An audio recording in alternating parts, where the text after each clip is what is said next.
Until now, if you wanted a properly sporty 250cc motorcycle with a liquid-cooled engine, the KTM 250 Duke was your only option.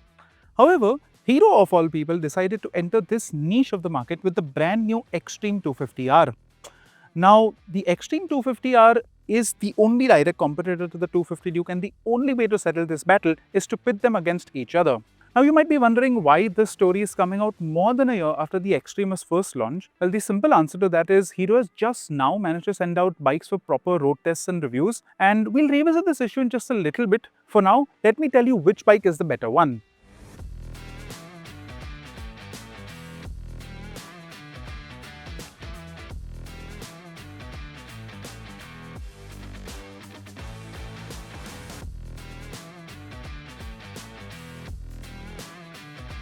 The way a bike looks is one of the most compelling reasons to buy it, and in that regard, both the Xtreme and the Duke make quite the effort. Both have angular sporty designs and will stand out of the crowd, but I prefer the Xtreme's aesthetic. It is well proportioned and looks more upmarket, without feeling like it's trying too hard.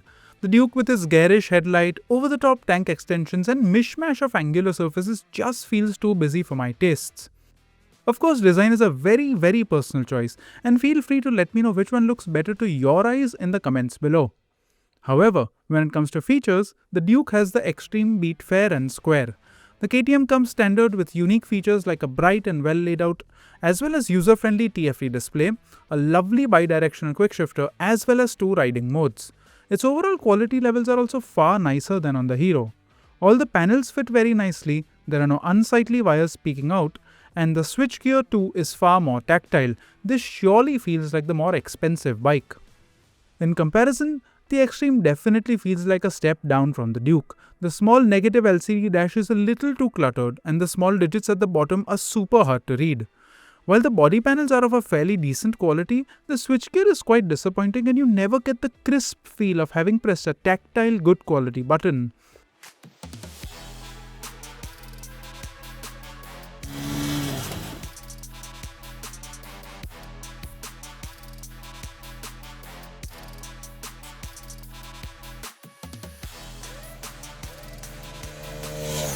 Now, everything that I've just told you has probably not surprised you, but what I am about to tell you will. All of us in the team that rode the Xtreme and the Duke back to back thought that the Hero was the faster motorcycle of the two. Now, to confirm this, we strapped on our V-Box to these motorcycles and conducted some acceleration tests. The data from the V-Box corroborated this, and the Xtreme is noticeably faster than the KTM Duke in all scenarios.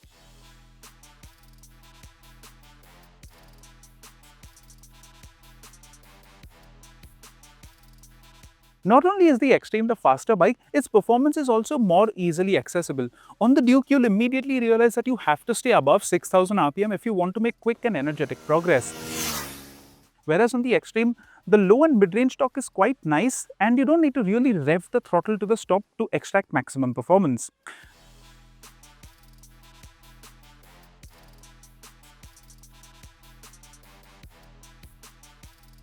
While the Xtreme does have the edge in performance, the KTM did do a little better in our fuel efficiency tests.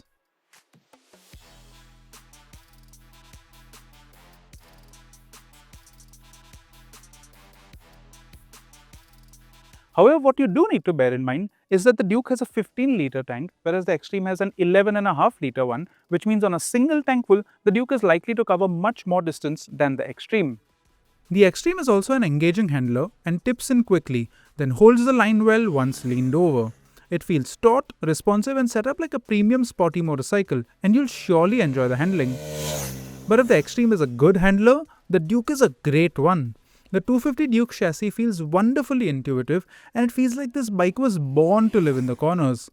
There's wonderful feedback from the front end, and while the suspension on the Duke is a little more taut than on the Xtreme, it's still pretty usable on a day-to-day basis. The Duke's brakes also feel like a cut above the Xtreme both in terms of force and feedback, which helps it stop quicker and in a more sure-footed manner. Speaking of brakes, the Xtreme's rear brake pedal seems like it's placed a little too low down and you need to consciously move your foot downwards to engage the brake. Another area of the Xtreme's mechanicals I didn't really gel with was that there's next to no feedback from the gearbox when you upshift. Some of us also experienced false neutrals occasionally on the Xtreme, particularly when shifting from 4th to 5th. This is again another typical Hero problem we've seen on other products as well. In contrast, the KTM has a gearbox with crisp and feedback-rich gear changes and also comes with a slick bidirectional quickshifter that really enhances the riding experience. Nevertheless, both bikes have enough performance to venture out onto the highway, and sustaining 100 to 110 kph is entirely doable as long as you don't mind living with a bit of buzz. In fact, the Xtreme's engine feels smoother than the Duke's at most speeds. Both aren't entirely smooth and you'll have to make your peace with some amount of buzz.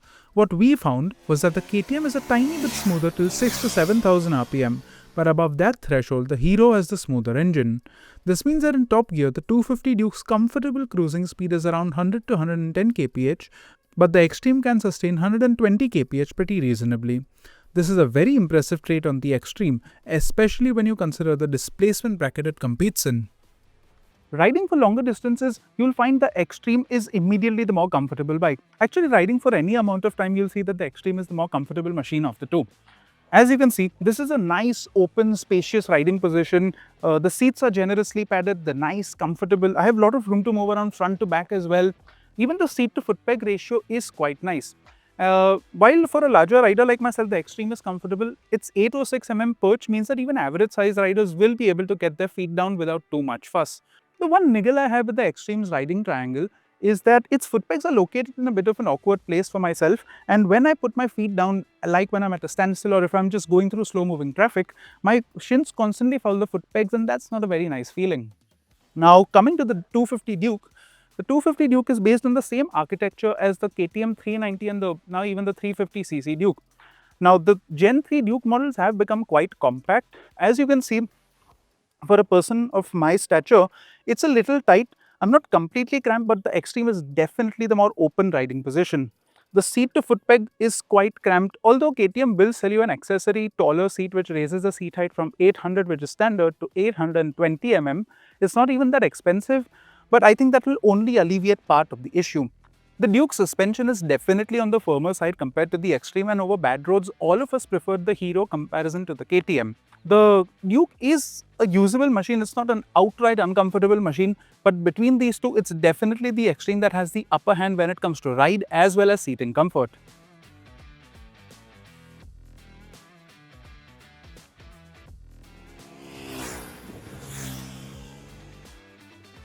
By now, we've established that both bikes are pretty closely matched and have their own unique strengths and weaknesses. However, one area where the Hero Xtreme 250R has an unquestionable advantage is in terms of its pricing. In terms of ex-showroom Delhi price, the Xtreme is nearly 50,000 rupees more affordable than the KTM 250 Duke, and not only is it more affordable, it has proven to be the faster and more comfortable machine of the two. The Hero's standard warranty coverage is also much better than the KTM's. So now on paper, everything points to the Xtreme being the clear winner. But that doesn't really translate over to reality. You see, the trouble is, remember how I said at the start of the story that the Xtreme only came to us more than a year after it was launched? Well, that's because Hero is still scaling up its premium bike network, and even in big metro cities, the premium dealer network is quite small. Compared to KTM's widespread reach across the country, the Hero Premium network just can't match up. And this is really not a good look for the company, because it seems like the premium bike business and the premium dealer network both are works in progress. Then you also have to contend with the fact that the KTM 250 Duke just has some very unique strengths. It's coming from the better premium brand, it has the better feature set, it's really got the better handling. In terms of the overall package, the 250 Duke definitely feels like the more premium experience, and it is also the more well-rounded one when it comes to after sales. However, the KTM identity does have a bit of a double-edged sword to it, if you know what I mean.